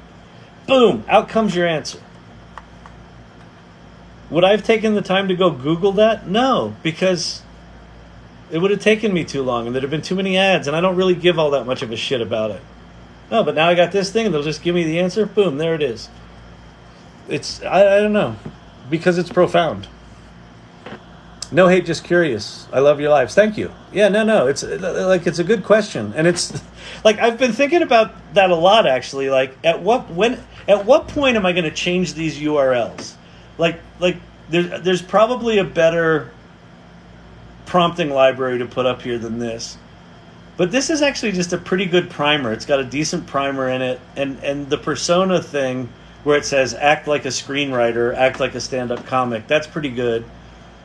This is just a list of tools, and I don't really follow all the tools anymore, so there's probably 5 or 6 of those. At some point, I will probably swap these out for something else. I don't know when. Like, it still feels relevant to me. And I've got ADHD, so I'll get bored with this shit. I'm an artist, and I'm disappointed how cartoony most images I've tried. I want something painterly. Okay, so RM Walter, I'm going to go show you something. Because you can absolutely get there. You can absolutely get to painterly.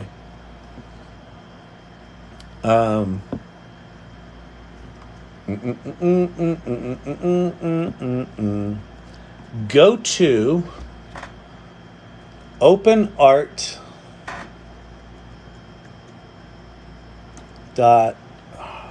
is it AI? Yes. Go to openart.ai/promptbook. openart.ai/promptbook.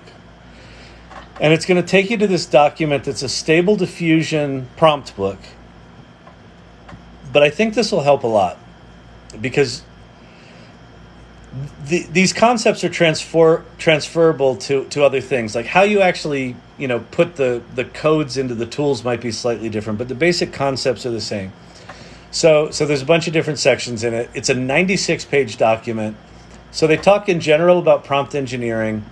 They talk about your prompt format, like do you want a photo or a painting? What's the subject? Is it a person, an animal, perhaps a landscape? What details do you want to add? Special lighting, environment, color scheme, point of view. Is there a specific art style? So to your point, if you want it to be, claymation sculpture, you can put that. If you want it to be, highly textured oil paints, you can put that. Is there a specific photo type, macro, telephoto? So it's starting to explain to you that there are different elements, different structural elements you can put into a prompt. And then this document just basically continues to unpack all of that stuff. So this section on modifiers, like here's photography modifiers, shot type, style, subject, lighting, context, indoor, outdoor, at night, in the park, studio, right? It shows you little examples of if you use the word Polaroid, it understands what that is. If you put tilt shift or product shot, like these systems have an incredible depth of understanding of art concepts. Like this document is like a good art history. It's like art school in a box. Lighting, nostalgic, sunrays, art medium. So this gets to what we're talking about with you, right? Chalk, graffiti, watercolor, oil painting. Artists. So talking about specific artists. So if you've got specific artists that have got a style that you like, you can invoke their names. If they're modern artists, I would encourage you to avoid using modern artist names, but certainly for the classics, certain styles, you can invoke them, and it is remarkably good at pulling that sort of stuff up. So again, this is at openart.ai/promptbook, and that should help. I hope that helps. All right, I'm going to answer a few more questions. I'm getting a little crispy. I needs my money. Someone set me up. You can make money with ChatGPT. We all need money. I need money. Give me the money. Money, money, money.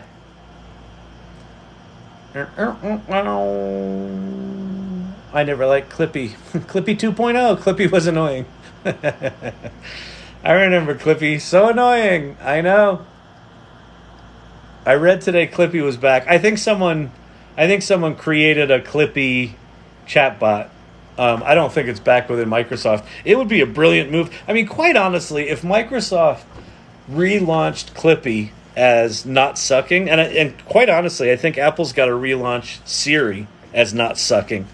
I think the nostalgia thing and the sort of tongue-in-cheek marketing buzz that Microsoft would get by like leaning into Clippy and saying Clippy was before its time. Like that would be pretty fucking funny. And then if Clippy were GPT-4, super master Clippy that actually didn't suck, cool. Yes. Does AI have a code tester built in? Yes. Give it some code. Tell it to debug it for you. It will. Tell it to document it for you. It will.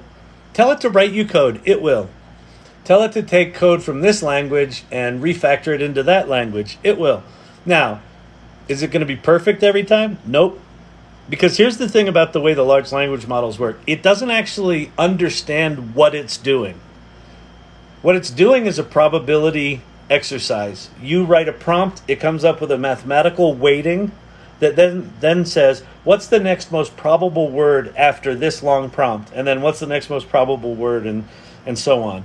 And so when it writes all that stuff, it's doing it word by word as a probability engine. It's got no concept of what the hell it just wrote. So it may give you code that looks right, but is actually wrong. So it's good if you know code. But if you know code, you can dramatically increase your productivity with it. It's remarkable. I hope it doesn't get so good that it replaces my dog. Possible. Garbage in, garbage out. Correct. Well, AI should take that Harvard bias test. It should. Sorry, old questions. It looks like, all right. Got a few more questions at the bottom here, and then I'm going to take off. Thank you again for all those roses, Woodsy. Appreciate that. Is ChatGPT constantly upgrading, changing? Yes. On the fly, no. So when you use ChatGPT, if you just go to ChatGPT 3.5 or GPT-4 not connected to the internet, and you ask it for something current, it'll basically say, I'm sorry, I only know things up to September 2021. And then you're like, well, that's dumb. If you use Bing, which is connected to the internet, or if you use GPT-4 connected to the internet, if you ask for something recent, it will actually fire off a web search, go search the web, get the answer, and then incorporate that into your answer. So that's how it gets around that limitation. The limitation is there because when they build the core large language models, it takes a tremendous amount of time to identify and tag the core data sources that get what's called ingested into that base large language model. So that takes months, if not a year or more, and millions of dollars and many, many GPUs running 24/7 to do all that. So why this thing works so good is because they did all that work for us. And then the fine-tuning, the sort of more recent stuff, is sort of sitting on top of that. And then like the internet searches and things like that. So, but yes, like they're training GPT-5 right now, while we're using GPT-4, but GPT-4 hasn't even been fully rolled out. Like, you may not know this. GPT-4 is multimodal, meaning it can understand images. So you could upload a picture of a dog and a fire hydrant, and you would be able to ask ChatGPT questions about that photograph. Describe this. What year was that fire hydrant made? Whatever it might be. It's going to be able to understand image inputs. That's not even rolled out yet. Like, that's not available to us. There's a new thing coming called Code Interpreter, where you can upload a 100 megabyte spreadsheet of data. It will read all the data and then act as a data analyst for you. Like, that's coming. So yes, so they're constantly upgrading it, but they're not dynamically updating that base model just because of the nature of how they're built. It's a big, expensive manual process. How much storage does GPT save? Save in history. How much storage? Oh, okay. Okay. So there's a thing called a context window. So any given session that you're doing with ChatGPT, there's essentially a 3,000 word, think of it like a sliding 3,000 word window. So if you start and say, write me a poem, and then fix the poem, and then do this, and then do that, and now turn it into a short story, and da-da-da-da-da-da. At some point, it will kind of forget about the poem you told it to write because it'll slip out of that context window. So that sliding window is about 3,000 words. There are tools out there, like there's a thing called LangChain, which is a series of tools that are kind of glued together that give it longer-term memory. And then there's if you go to Poe.com, one of the models there has 100,000, like a 75,000 word context window. So the 75,000 word context window at Poe.com has a much longer memory. So that's why sometimes it forgets what you're talking about. You're like, well, wait a minute, I told you all that stuff, and now you don't seem to understand it. That's why, because it slipped out of that context window. So, that'll help. Hopefully, explain what the fuck's going on there. Again, a year from now, I think these things will effectively have infinite memory. ChatGPT has already announced that you'll be able to create a profile within ChatGPT where it will understand who you are, what you like, what your background is, like whatever stuff is in there that you want to be kind of your permanent memory, you'll be able to put in there. It's not there right now. So just understand that we're early and this stuff sucks for a while. I made an Elvis bot, cool, in open chat to act as customer support. It responds with, well, thank you very much. It's funny, the last play I did, I played Elvis in Picasso at the La Panagile in Ridgefield, Connecticut. That was the last play I did. That was in 2004? It was a while ago. How do you get money? You do stuff for people that are like, I want to give you money. I don't know what the question is. How do I get money? I'm the CEO of a video technology company, and we do a lot of work in the healthcare and pharma business, and that's how I make money right now. If I keep talking about ChatGPT this much, OpenAI should start paying me a sponsorship fucking fee. I mean, this is like a nightly commercial for them. You need to create a commercial where you can say, you can make money with ChatGPT. Yeah, I should do that. That would be funny. Except I don't know how you make that without, like, I feel like all those people are already lampoons of themselves. Like, they're just fucking ridiculous.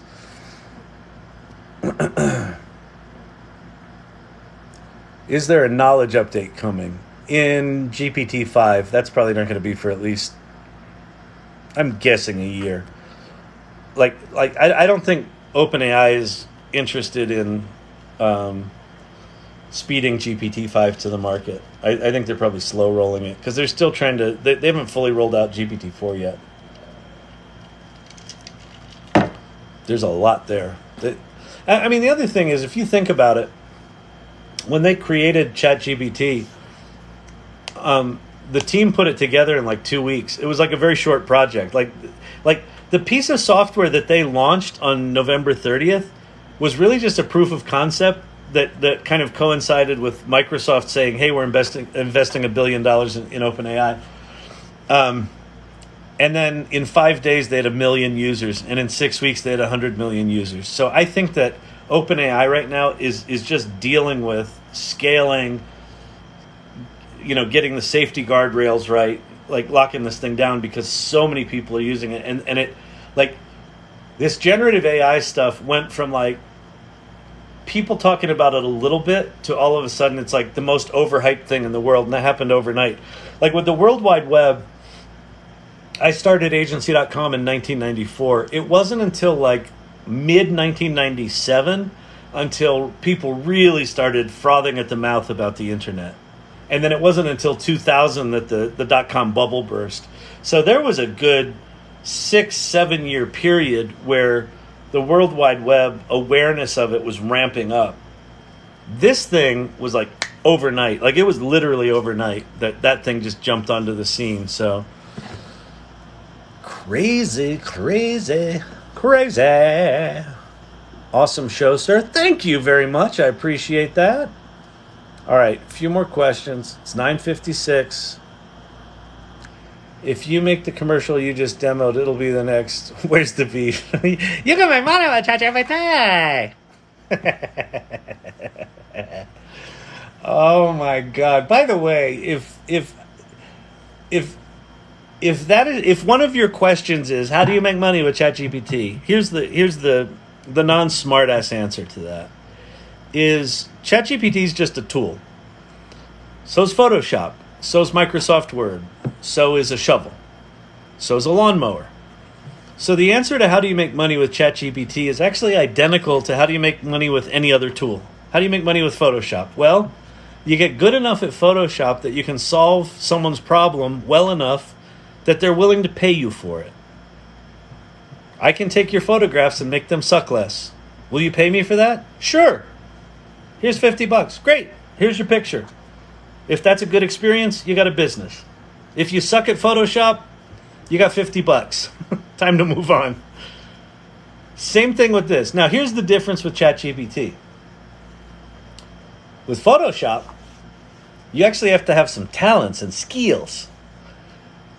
With Midjourney and with ChatGPT, the depth and power of what it can create is significantly beyond what any of us can do individually, right?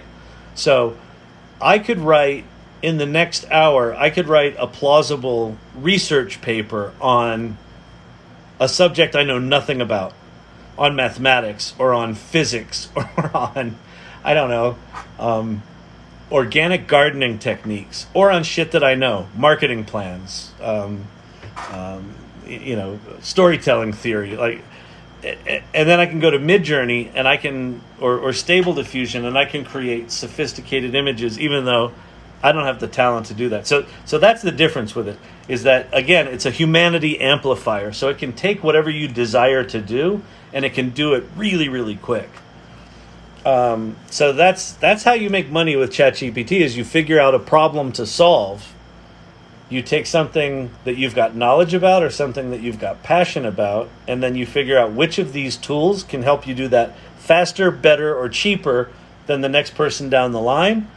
And then you tell the world about it. And if you do it right, they're like, here's $50. And if you do it right, they'll give you 50 more.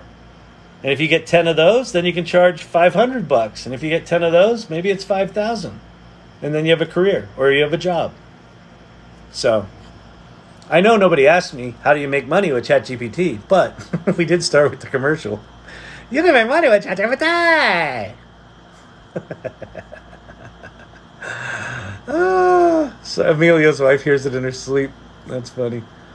All right, a couple more, and then I'll go to go. Limitless ways to make money with ChatGPT. Have you tried AI-powered Google Workspace? I haven't gotten access to it yet. I'm a little cranky about it. Like, I think Bard sucks. Bard compared to GPT-4 is just, it's like not anywhere in the same neighborhood. But even the suckiest Bard is better than what we had before in Google Docs, right? So if I've got a tool that can basically be my writing assistant as I'm writing things in Google Docs, and when it comes out as Copilot in Office 365, that's going to be remarkable. I mean, I haven't tried it.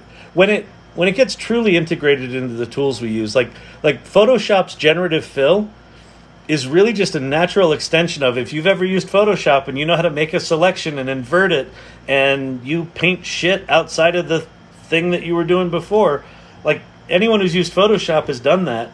It's like that, except there's fucking magic pixie dust in it that just fills in your photo for you, and it looks world class. You don't have to photograph out the power line that went across the tree, and you had to like rubber stamp all the leaves, and no matter how hard you tried, it looked like shit, and you'd spend 3 hours trying to Photoshop out a fucking wire. Well, now you just like circle the wire and go, remove wire. Give me more background. Everything changes. Everything changes. Everything. Another great AI date night in the bag. Thanks, Kyle. Thank you, Silver Fox. AI date night. That's what we're going to call these. Hi, I'm Kyle Shannon, and this is AI date night. All right, everybody. I am going to go. I hope you've had a good time tonight. I appreciate all the hearts and all the roses and all the sweet, sweet words. And didn't have any power trolls tonight. We did have Eric working on his stand-up routine. So, Eric, thank you for your comedy. Thank you, Frumple, for the rose. And I'm going to go take a nap, or as we like to call it in Denver, sleep. All right. Peace out, everybody. I'll see you tomorrow.